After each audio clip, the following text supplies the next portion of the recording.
Fala guerreiros, fala guerreiras, Ludmila Lima aqui falando. E hoje a gente vai pro vídeo 2 da série A Trilha. Se você não assistiu o vídeo 1, corre lá para assistir para você entender. A Trilha vai ser uma série que eu vou gravar durante todo esse ano, compartilhando um livro aberto da minha vida, contando para vocês todos os processos, todas as dinâmicas, todos os processos de cura, de transformação, de reconstrução interna que eu passei. Minha filosofia de vida é baseada em uma verdade, chamada olhe para dentro. Então hoje eu quero compartilhar a minha segunda experiência com as medicinas da floresta, a ayahuasca. Essa expansão tinha como tema celestial, que era uma conexão com o nosso anjo da guarda. Quando fala anjo da guarda, o que a gente imagina? Um ser de luz, né? Tocando harpa, muito fofo, muito carinhoso, mas gente, não foi nada disso. Pelo menos o meu anjo era marrento, viu? Era sarcástico, era debochado, era um pouco até grosseiro, mas eu gostei, sabe? A forma foi bem papo reto mesmo. Eu vou colocar aqui para vocês, no decorrer desse vídeo, uma foto de uma árvore que estava na minha frente. E essa árvore lá no dia do ritual, ela simbolicamente, ela representava o anjo.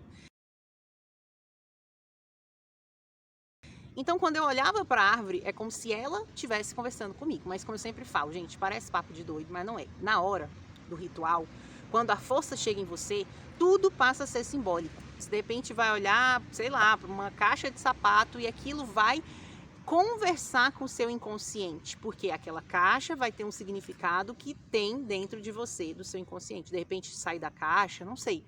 Olhando lateralmente, a árvore meio que parece um índio, sabe? Um índio com um cocá assim meio de lado, assim, todo posudo, todo marrento. E quando a expansão começou, quando a força chegou e eu senti que essa árvore era o anjo e conversava comigo de uma forma bem dura, ele começou meio que debochando de mim, sabe? Ele jogava alguns assuntos soltos, aí deixava eu me enrolar nesses assuntos, como se fosse meio que cachorro correndo atrás do próprio rabo. Jogava um assunto, aí eu ficava correndo atrás de mim mesma, tentando entender o assunto, quebrando a cabeça, queimando neurônio. E aí eu não conseguia entender e ele falava assim, tá vendo? Tá vendo o seu problema? O seu problema é esse. Tudo você quer entender. Tudo você quer entender. Você é muito controladora. Você não fala tanto nos seus conteúdos, aceita que dói menos. Por que você não aceita também as coisas? Você tá o tempo todo controlando, querendo controlar os resultados, mas você finge para você mesma que não. Então aí eu já comecei a perceber, gente, que aquilo ali deveria ser a tal da peia, né? Porque eles, na hora que a força começa a conversar com você de uma forma mais dura, é como se fosse uma coisa assim tão óbvia, mas é um óbvio que às vezes a gente esconde da gente mesmo, sabe? Tem coisas dentro da gente. O nosso inconsciente é uma caixa de Pandora. E tem coisas que a gente soca lá dentro mesmo e a gente se engana da gente mesmo. Tem coisas que a gente faz consciente, mas tem coisas que a gente faz inconsciente de tamanha profundidade que a gente esconde as coisas de nós mesmos, né?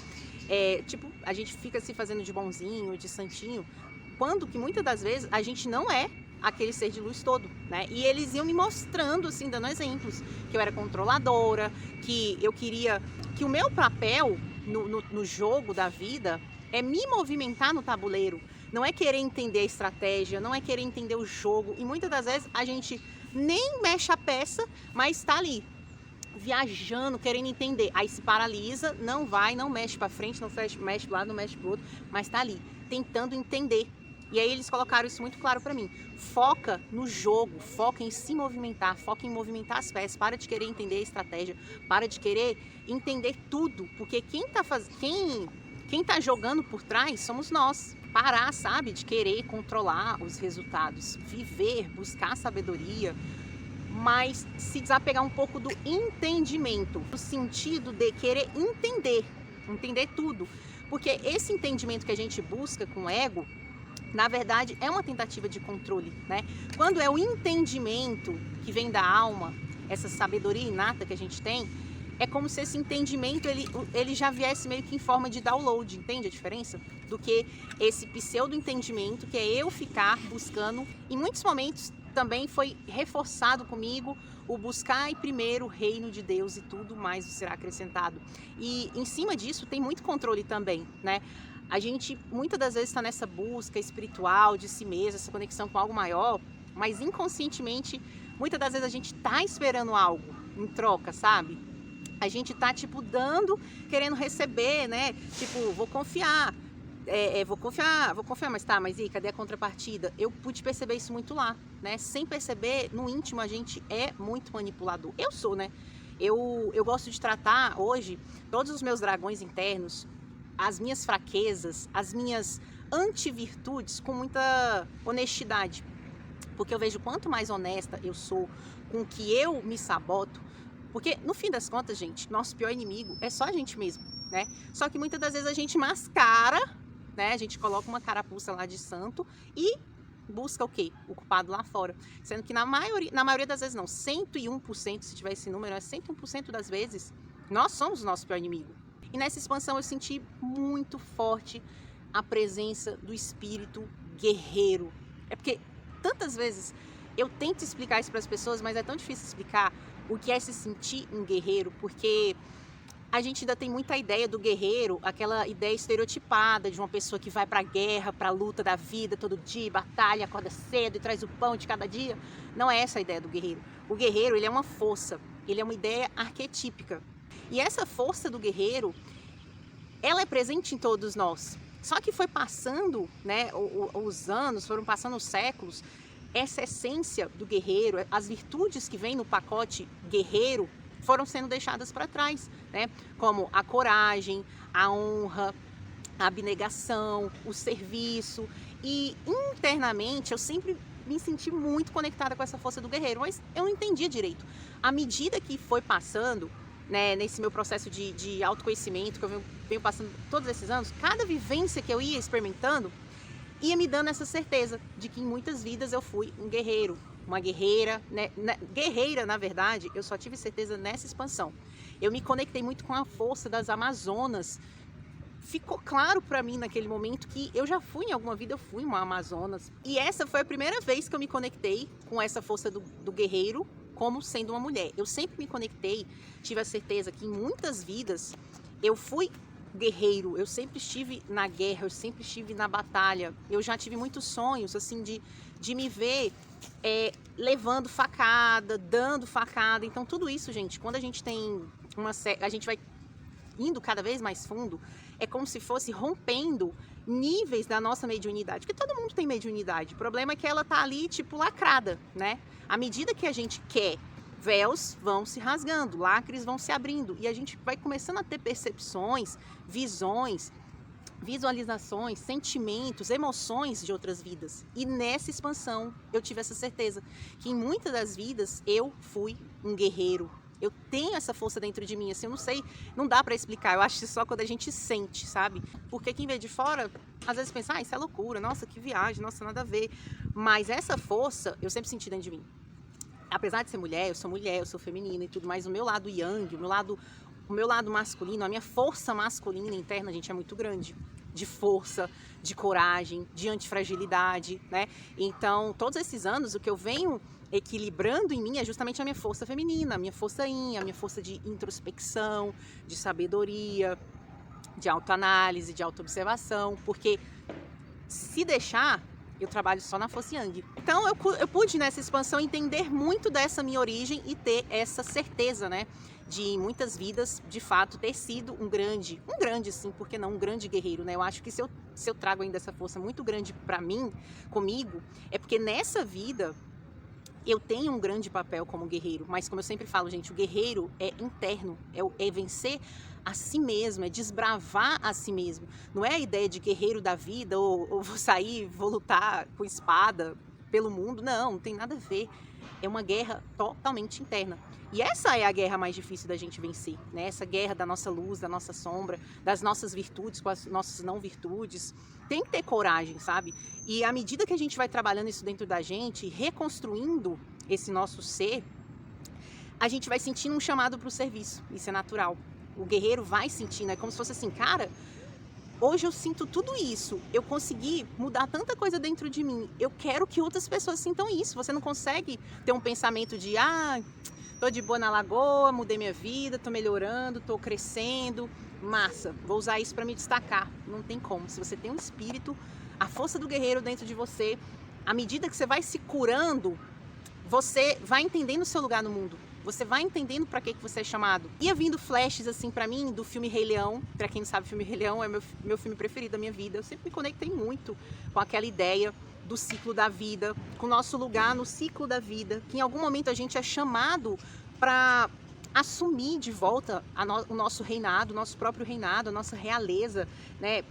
Esse leão interno que todos nós temos, né? Esse resgate para a pedra, para o nosso bando, para o nosso meio, porque muitas das vezes a gente sai atropelado pela vida, a gente foge do nosso chamado, meio que acontece com Simba, né? A gente foge do nosso chamado, vai curtir o mundo, Hakuna Matata, sem problema, a gente não quer pensar mesmo em muita coisa e toca o foda-se, mas não tem jeito. Isso é um ciclo, sabe? É um ciclo realmente. Em algum momento a vida vai te dar um sacolejo e você vai ter que repensar e você vai ter que olhar para trás e você vai ter que olhar para dentro e você vai ter que entender quem é você de fato, tirando todos os véus e todas as máscaras que você mesmo foi se colocando uma vida inteira para ser aceito, para seu papel na sociedade, né? A gente vai colocando 1000 máscaras e quando vê, a gente fugiu da pedra, né? Então lá eu ia vindo assim flashes do Rei Leão, como eu sempre falei, gente, tudo que tá dentro da gente, tudo que pulsa dentro da gente, tudo que ferve dentro da gente de valores, tá ali. Me veio também o meu animal de poder. Eu tinha uma ideia que meu animal de poder era a Pantera Negra, porque eu acho lindo a pantera, o simbolismo dela, de ocultismo, né, de andar pelas sombras e tudo mais. E eu sempre gostei muito, né, dessa ideia da pantera, então, pra mim, eu tinha que o meu animal de poder era a pantera. Aí, nessa hora, o anjo foi sarcástico e irônico de novo. Ele falou assim, você é tão manipuladora, Ludmilla, você é tão controladora, que até o seu animal de poder, você quis manipular, tipo querendo dizer assim, que eu escolhi o que eu queria, né, não que era meu animal de poder. E lá me mostrou rapidamente assim que o meu animal de poder principal era o lobo. E teve uma hora assim, que eu abri os olhos e eu olhava para minhas mãos, pro meu corpo, parecia que eu não estava no meu corpo, olhando pro corpo, e o corpo igual de um defunto mesmo, sabe, a mão, aquela mão roxa, sabe, eu olhava e tava exatamente. E naquela hora me deu muito essa percepção, essa certeza de que eu não era o meu corpo, porque ali eu conseguia olhar para o meu corpo morto, como um pedaço de carne, mas eu estava além do meu corpo, eu era observadora. Então, para mim, isso teve dois sentidos: o sentido de que eu não sou mesmo o meu corpo, né, que eu estava ali como observadora, e simbolicamente o que a ayahuasca promove, que é o quê? Uma morte e renascimento, uma morte simbólica. É você morrer pro seu velho eu, à medida que você vai tomando consciência das verdades, né, que ela vai te apresentando ali, as duras verdades, é como se você morresse, né? Você toma consciência daquele seu velho eu, morre e renasce. Teve uma hora que a moça que estava do meu lado, ela começou a passar muito mal. Gente, como a minha primeira expansão eu fiquei quietinha lá dentro, eu não tinha noção ainda de como era todo o processo do ritual, que de repente todo mundo no início, tipo, dá 1 hora mais ou menos, né, que a força chegou ali, todo mundo meio que começa a passar mal, é coletivo, uma catarse coletiva. Aí começou a menina do meu lado, vomitando, e foi pra grama, e vomitava, e aquilo tava me incomodando, mas assim, eu não sabia explicar o motivo que tava me incomodando, assim, porque parecia que era eu, parecia que ela estava vomitando por mim, sabe? Na hora, gente, você fica conectado com tudo, nada acontece isolado, sabe? Você tá numa egrégora ali, numa força, onde tudo que tá acontecendo diz respeito a todo mundo, né? Eu já tinha essa consciência, então ela tava vomitando ali e aquilo ia me incomodando. E aí, na hora, eu tive a flecha, eu falei, cara, tá me incomodando porque ela tá sendo um espelho. Então, o que eu estou vendo nela, na verdade, está dentro de mim. Muita coisa entalada, muita coisa para colocar para fora. Gente, na hora que eu tive caiu essa ficha, que eu, né, liguei essas peças, entendi, eu levantei rapidão. Ah, e eles dão um saquinho lá. Tem um saquinho que vou mostrar para vocês, não é esse não. Esse saquinho aqui é da Maia. Eles dão um saquinho pra gente lá, quando a gente vai consagrar. Que é pra quê? Tipo, você querer vomitar e tal, você pode usar o saquinho. E aí, nessa hora que a menina tava me incomodando muito, simplesmente, eu levantei, peguei o saquinho. Gente, não deu nem tempo de eu pegar o saquinho. Eu vomitei em mim toda.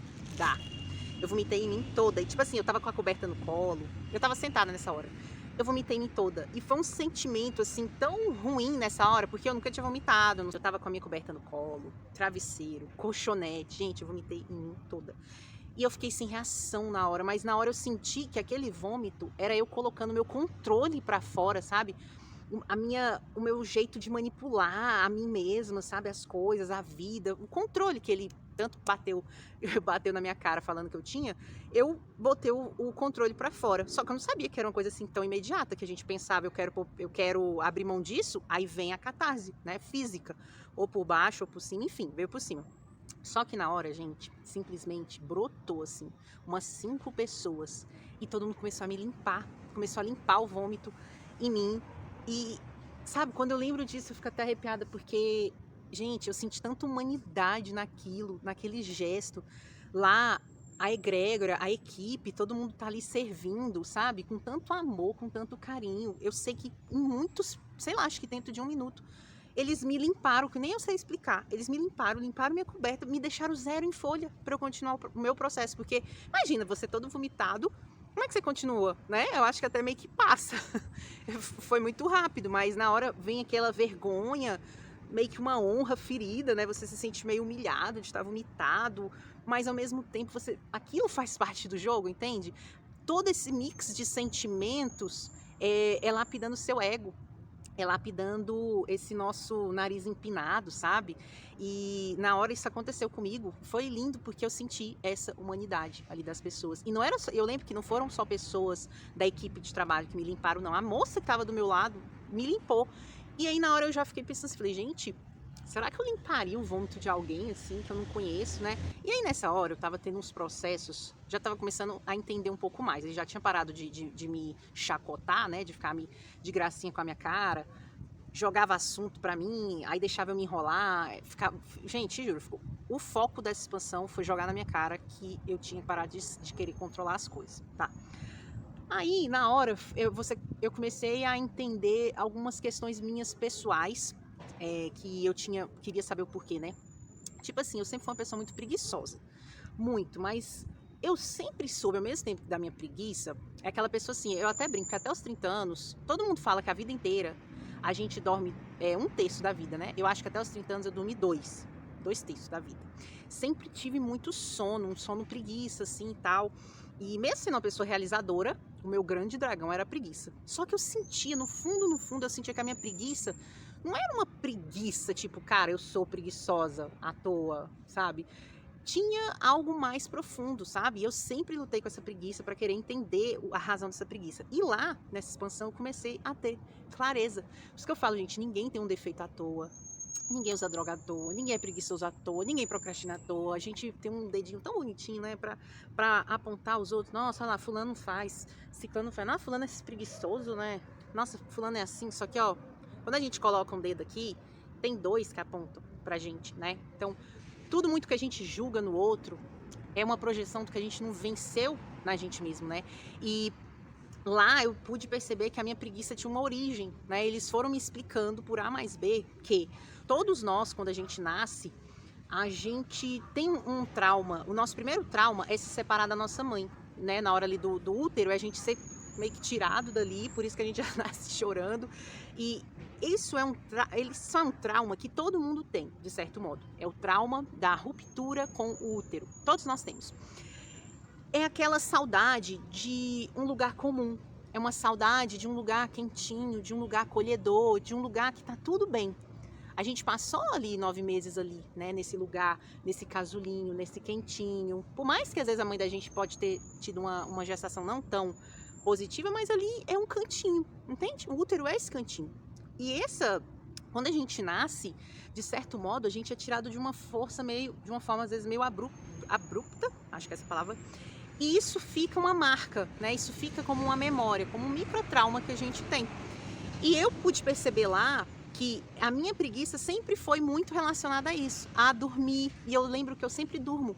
Eu sempre dormi de casulinho, de ladinho. E eu pude ter consciência que essa minha preguiça era uma tentativa inconsciente de voltar para aquele lugar de conforto, de amor, de quentinho. Só que a gente cresce, vai pra vida, não tem mais como a gente voltar para aquele lugar, né?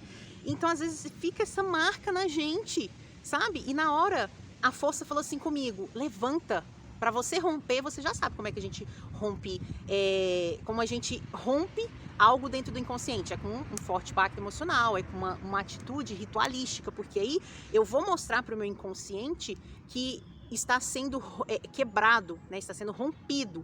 Então, por estudar muito o inconsciente, eu já tinha essa noção, tipo assim, opa, então peraí, talvez seja a oportunidade de eu quebrar esse ciclo da minha preguiça, que é essa saudade do casulinho, né? Eu posso levantar e ir, e me lançar. Só que na hora eu não tive coragem. Gente, foi muito maluco, porque na hora eu tive a consciência, como se eles tivessem me dado o plano de ação, tipo, cara, levanta, vai lá pra fogueira, joga isso fora, rompe com isso. É assim que você vai quebrar esse padrão interno dentro de você. Porque, gente, é sério, eu sabia que não era uma preguiça, tipo, era uma preguiça visceral, sabe? E aí eu tomei a consciência do que era preguiça e eu amarelei. Você acredita que eu amarelei na hora? Eu falei assim, é como se eu não quisesse abandonar isso. Na hora que eu tomei consciência do que era, foi como se eu amarelasse, tipo, não, eu não sei, eu não quero. Eu acho que eu não quero. Pensando comigo, eu não quero. Eu não quero romper com isso ainda. Eu ainda gosto disso. Eu ainda me sinto bem nisso. Eu ainda me sinto confortável nisso. Isso ainda é um lugar comum pra mim. E aí, gente, isso foi importante ter acontecido, sabe por quê? Porque naquele momento eu pude compreender de uma forma muito profunda que muitos dos nossos defeitos, das nossas antivirtudes, das nossas fraquezas, são de estimação. A gente tem um medo de desapegar daquilo, porque aquilo faz parte da gente. Então aquela preguiça, ela era a minha pior inimiga, mas ao mesmo tempo eu era apaixonada por ela. Porque na hora do vamos ver, eu não tive coragem. Eu não tive coragem. Eu acho que juntou o medo de passar mal, porque eu sabia que para romper com aquilo ia vir uma outra limpeza, uma outra catarse. Eu estava paralisada, eu não estava no meu momento de abrir mão desse defeito, mas foi maravilhoso porque eu pude aprender isso a meu respeito. A gente às vezes vai tomar consciência de coisas na nossa vida que talvez não seja o momento da gente abrir mão. Por mais que seja algo ruim, às vezes aquilo ainda precisa permanecer na nossa vida por alguma razão. Me deu muito esse insight lá, essa flecha. E aí eu aceitei, sabe? Eu aceitei e falei, cara, eu não quero vencer isso agora. Eu tomei consciência de algo que eu quis ter consciência a vida inteira, e agora que eu tenho, eu não quero, eu não tô pronta. E aí na hora eles falaram assim pra mim, só volte aqui quando você estiver disposta a abrir mão disso, a romper com isso, porque senão a peia vai ser muito grande. Aí eu entendi o recado, né? Eu falei, cara, isso aqui não é brincadeira. Não tem como a gente tá nisso aqui e querer andar de muleta. É um convite a andar com as próprias pernas. A gente desvelar, a gente descobrir, né, sobre os nossos próprios bloqueios, mas tem que ter atitude. O que eu percebi é que a força não passa a mão na cabeça da gente, sabe? A gente tem que ter atitude. Mas aí, ao mesmo tempo que ele foi grosseiro, né? Lembra? Eu olhava pra árvore e a árvore me pagando esse sapo todo. Bem marrento, assim. Aí passava o vento, batia assim no cocá dele. E ele todo marrento, assim. E aí ele falou bem assim, a força está sempre à disposição. A força do universo, a força de Deus, como você quer chamar, a força está sempre à disposição. Basta a gente querer. O que ele quis me mostrar? É só uma virada de chave, tipo, tomei consciência do porquê da minha preguiça, eu vou tomar uma atitude, eu quero mudar. Ok, a força vai estar comigo, ela vai me empurrar, ela vai me ajudar a mudar. A gente humano tem um apego à sofrência, né? Tipo, que tem que ser difícil. Nossa, como é que eu vou superar isso? Meu Deus, vou ter que fazer um ritual de 90 dias, dormindo no chão para poder vencer a... Não. O que eles quiseram me mostrar? A força está sempre à sua disposição. Tipo, tomou a atitude? Quer mudar? Bora. Quer mudar? Bora. Quer mudar? Bora. E nessa hora, com os olhos abertos, quando eu olhava ao meu redor, gente, tudo tão lindo. Parecia assim que eu tava no Circo de Solé. A fogueira, as pessoas ao redor da fogueira, dançando, cada um sendo quem se é, sabe? Sem estar olhando pro outro, sem estar julgando, tipo, nossa, olha como ele dança, nossa, ele rebola, nossa, nananã. Não tinha isso, sabe? Todo mundo na força é um só, sabe? A gente vibra ali naquele momento a nossa essência mais verdadeira. Eu não levantei, né? Eu não consegui, como eu falei, eu fiquei paralisada, eu não quis romper com a minha inércia. Eu fiquei sentada, mas eu fiquei observando e vendo a magia, que coisa linda, que coisa bela, a fogueira, a representação ali da fogueira. E eu fui vendo que aquilo ali, gente, era um ritual de cura espiritual, sabe? De cura muito profunda, porque muitas das vezes a gente quer entender a vida com a mente, a gente quer se curar, a gente quer superar, a gente quer soltar as coisas com a mente. Ai, gente, que palhaçada isso, viu? Porque a mente é isso aqui, ó, um grão de arroz. Ela não tem poder pra nada. Quer dizer, ela tem muito poder pra derrubar a gente, né? Pra criar uma história, pra criar um argumento, pra te convencer. Ixi, nisso aí ela é babadeira. Agora, pra resolver a vida, não é. Pra resolver a vida, você tem que mergulhar mais fundo. Você tem que ir no inconsciente. E ali, o ritual é um mergulho no inconsciente. Abre-se o seu inconsciente assim, ó. Mas você tem que ter coragem pra olhar. Tem que ter coragem, muita coragem, porque geralmente, quando se abre o inconsciente ali na sua frente, você vai vendo que a maior parte das coisas da sua vida, você está errado.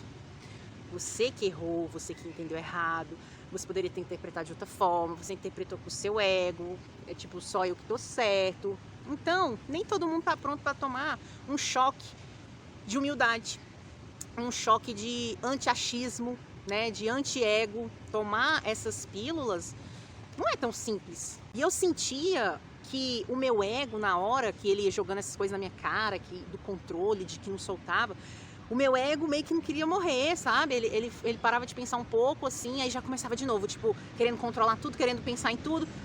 Sabe, mesmo eu tomando consciência e querendo que o ego deixasse a alma assumir o controle das coisas, não. O ego ficava parecendo que ele morria, aí dava mais um último suspiro e começava falando, e não morria. O ego, gente, é muito difícil da gente domar o ego, sabe? Eu ia pensando assim, uma coisa que te abre a percepção real de quem você é, te coloca em contato com Deus, sabe? Te traz a real sobre quem você é, não tem como, gente. A medicina é muito sábia. Você sente na hora assim que é um trabalho espiritual. Não tem como alguém ir para um trabalho daquele ali para se divertir. Sei lá, se alguém, tipo, eu acho que isso é droga, vou lá e vou ficar doidão. Vai tomar na cara, porque você passa por processos, entendeu? Processos de catarses profundas, retirada de véus, de ilusões, como se tirasse a tampa, assim, da caixa da sua vida, aquela caixa que você a vida inteira tentou botar força lá para tampar de qualquer jeito. A tampa abre e vem, ó, a lama. Então não tem como, né? Essa dúvida foi sanada para mim. É um ritual, é um processo de cura mesmo, de cura espiritual, de cura emocional, de cura física, de cura mental também, né? Porque vai dando umas doses de vergonha na cara pro ego, né? Em forma de pequenas pílulas. E eu fui aprendendo o seguinte: pra gente romper, pra gente dar esse no inconsciente, que o inconsciente é esse tranco. Eu dou esse tranco, eu comunico a ele o fim daquele ciclo para um novo, né? Não é só falando, eu quero mudar. Um exemplo, eu não quero mais beber. Não é assim, né? Tem que ter uma ritualística, tem que ter um forte impacto, né? Tem que ter uma catarse para, vamos dizer assim, para ele anotar aquela nova configuração, né? Então ali, o que eu pude perceber? Que tudo na nossa vida que a gente quiser romper uma coisa grande, a gente tem que começar rompendo com as coisas pequenas. A gente subestima as pequenas coisas. A gente não entende que um grande edifício, ele foi construído tijolinho por tijolinho, tijolinho por tijolinho, tijolinho por tijolinho. A gente subestima isso. A gente, de repente, quer desabar com todo aquele prédio que a gente construiu, né? A gente quer desabar com ele com uma bomba só. A gente quer jogar uma bomba lá e quer que ele saia ruindo. E não é assim. A gente esquece que a gente colocou cimentinho, tijolinho, cimentinho, tijolinho, cimentinho, tijolinho. Então, o que foi me mostrando a força? Por exemplo, algo que potencializaria esse meu ritual de querer abandonar essa preguiça visceral é vencer as pequeninas preguiças do dia a dia. As pequenas procrastinações, tipo assim, para eu ter uma preguiça mãe, uma preguiça rainha, existem várias preguicinhas filhas, entendeu? Aí foi me dando exemplo, por exemplo, uma luz que eu demoro meses para trocar, eu vou procrastinando, uma pecinha que caiu da minha moto, que faz a minha moto fazer barulho, eu fico procrastinando, eu enrolo até a bicicleta se desmontar. né? A louça, na minha própria louça da minha casa, que às vezes eu dormia de um dia para o outro com a louça, por mais que era pouquinha, eu postergava. Então, essas coisas pequenas estavam no meu olho cego. Então, o que foi me mostrando? Como é que a gente quer romper com um prédio sem a gente ir dando uma marteladinha ali, de pequenininho em pequenininho, nas pequenas coisinhas, nos pequenos tijolinhos. Então, pra gente parar com esse olho, com esse ponto cego, sabe?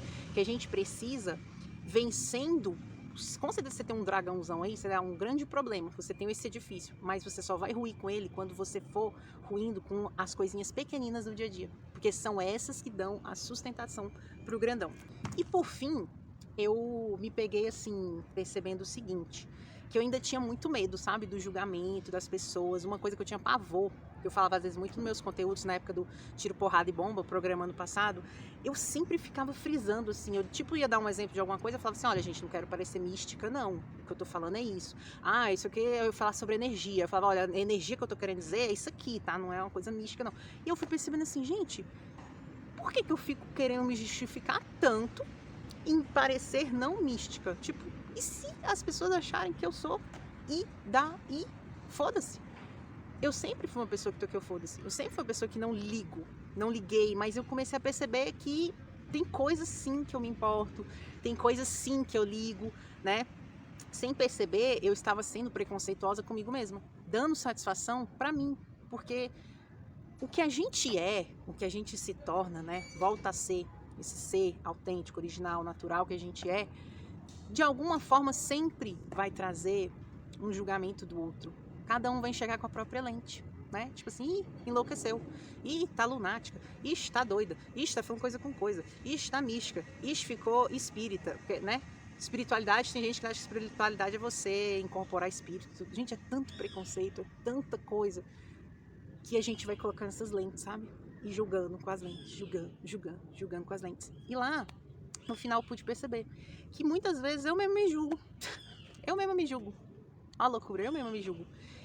Mas ao mesmo tempo, a gente vai tomando consciência, mas Deus na hora ele vai te tratando com amor, com compaixão, sabe?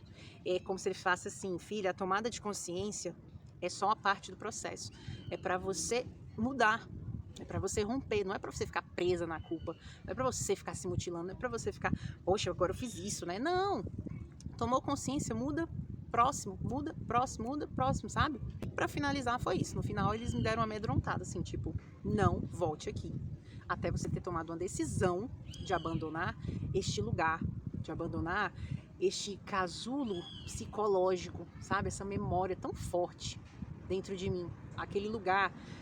E tá dentro daquele casulo, psicologicamente, é uma prisão. É como se eu sempre tivesse medo de me aventurar ao novo. Eu vou, porque eu sou corajosa, né? Eu vou lá, sou revolucionária, eu vou. Mas aí algo me chama, tipo, meu bercinho, entendeu? Minha mantinha, meu lugarzinho, vai lá e me chama de volta. Fico por aqui com o vídeo 2.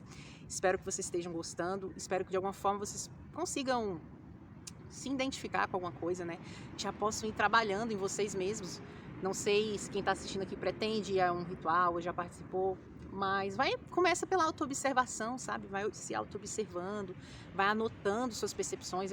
Eu gosto muito de escrever, né? Aqui nesse caderninho tem um resumo de tudo que eu passo nas experiências, para que eu não esqueça. Eu encontro vocês no próximo vídeo, a trilha, com mais uma expansão da consciência com as medicinas da floresta, a ayahuasca. Um beijo e até mais. Maia. Silêncio, Maia. Por favor. Não atrapalha a mamãe não, filha. Tá bom, desculpa. Tem alguém lá, filha? Será? Eu já tenho. Se só tiver você volte correndo. Filha. Tá, mas tira aqui pra mamãe terminar o vídeo. A bateria tá acabando, por favor. Tá bom. Te agradeço. Só tinha silêncio. Tá, em silêncio. Uhum.